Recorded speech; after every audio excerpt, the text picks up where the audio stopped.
자, 12강으로 30대 전후 반려동물 분야 직원으로 그 연봉을 올리는 방법, 즉 그 연봉 협상을 하는 방법에 대해서 그 무료 강연을 해보겠습니다. 우리가 그 구슬도 꿰야 보배가 된다는 말이 있죠.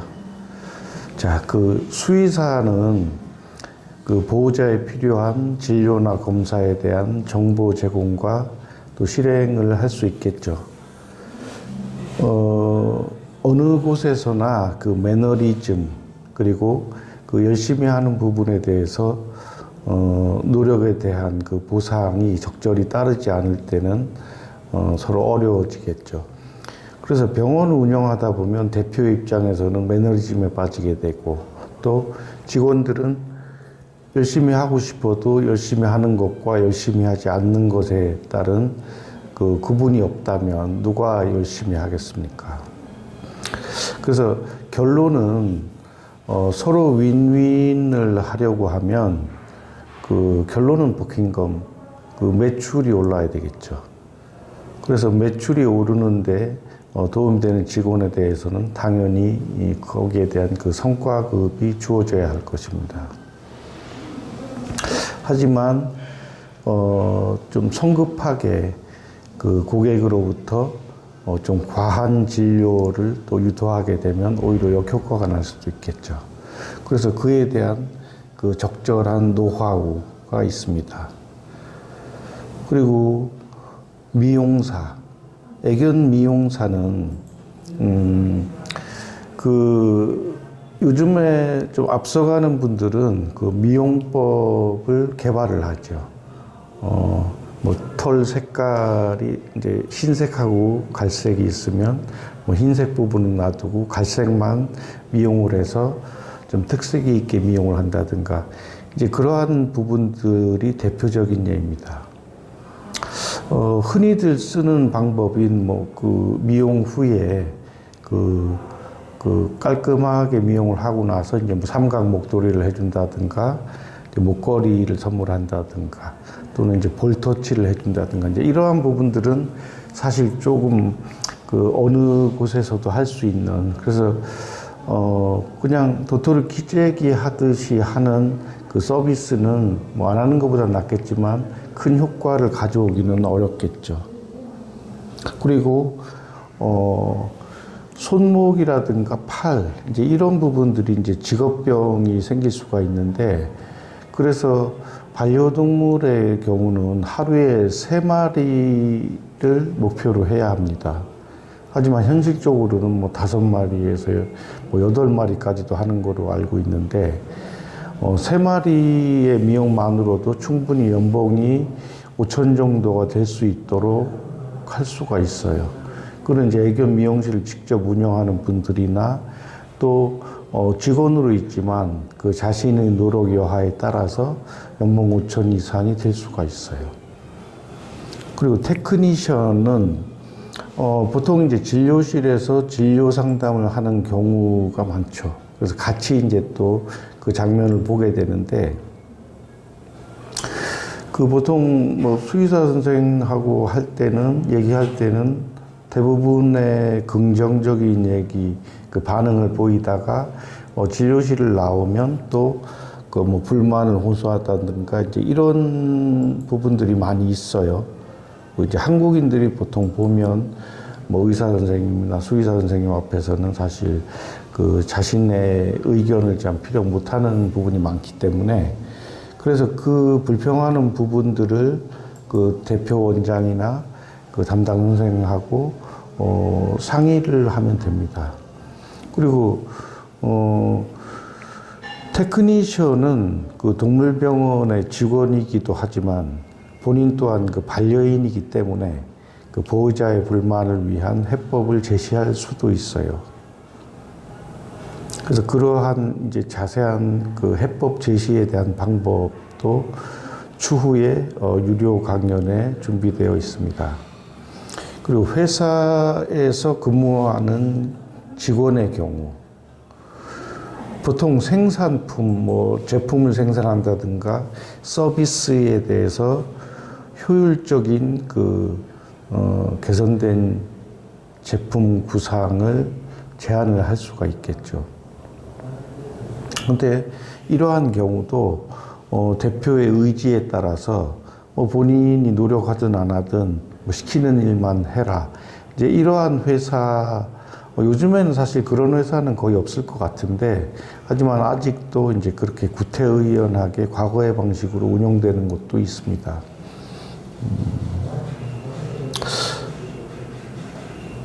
그래서 그러한 부분에서는 업소 대표나 월급 책정자가 충분히 이해하고 또 기꺼이 받아들일 수 있는 방법을 강연을 통해 제공을 한다든가, 혹은 또 그 회사 대표와 직접 카이에서 영상 통화라든가 이메일을 통해서도 협상을 도와줄 수가 있습니다.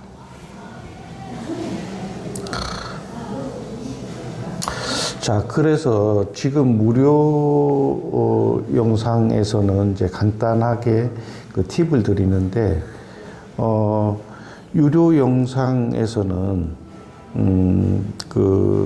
수의사 편, 미용사 편, 테크니션 편을 각각 따로 제작할 거예요. 따로 제작하고, 입사 전에, 근무 중에, 또는 이직 시에 필요한 정보와 적용 사례, 그리고 업소 대표와 협상이 어려운 경우는 카이의 중재도 가능합니다. 이런 협상 자체를 싫어하는 대표도 있을 거예요. 그렇다면 마음이 열려있지 않은 대표와는 사실 입사를 한다 하더라도, 또 입사 중이라도 지속적인 관계를 하기가 어려울 거예요. 그래서 그런 부분에는 적극적으로 이직을 또 고려할 필요도 있을 거예요. 다시 한번 말하지만, 우리 카이의 경우 강연에서는 어떤 한 편을 유리하게 하는 강연이 아닙니다. 양측이 공이 도움이 되는 방향으로 진행을 하고 있음을 알려드립니다. 그래서 유료 강연 7개를 소개해 드리자면, 첫 번째로 30대 전후가 사실 미래에 대한 고민이 많죠. 왜냐하면 3년 이상 그 업종에 일을 하게 되고 앞으로 지속적으로 이제 근무를 해야 하는데, 과연 업계에 대한 전망이 있을 것인가, 이런 고민을 많이 하리라고 봐요. 그래서 30대 전후의 반려동물 업종 종사자를 위한 꿀팁, 연봉 협상이라든가 근무요일, 매출 상승 팁, 그리고 취업 성공, 업그레이드 이직, 이러한 내용으로 구성이 됩니다. 두 번째로는 반려동물 업종, 이 부분은 이제 취업에 대한 비법입니다. 물론 이제 취업만 해서 끝나는 게 아니죠. 간혹 이력서를 누구의 도움을 받아서 간혹 입사를 했다 하더라도 능력이 따라주지 않으면 취업의 의미가 없겠죠. 이런 부분은 취업뿐만 아니라 취업 후에 본인이 제시했던 부분에 대해서 실제로 그 업소에 도움이 되도록끔 해야 진정한 취업에 대한 비법이라 할 수 있겠죠.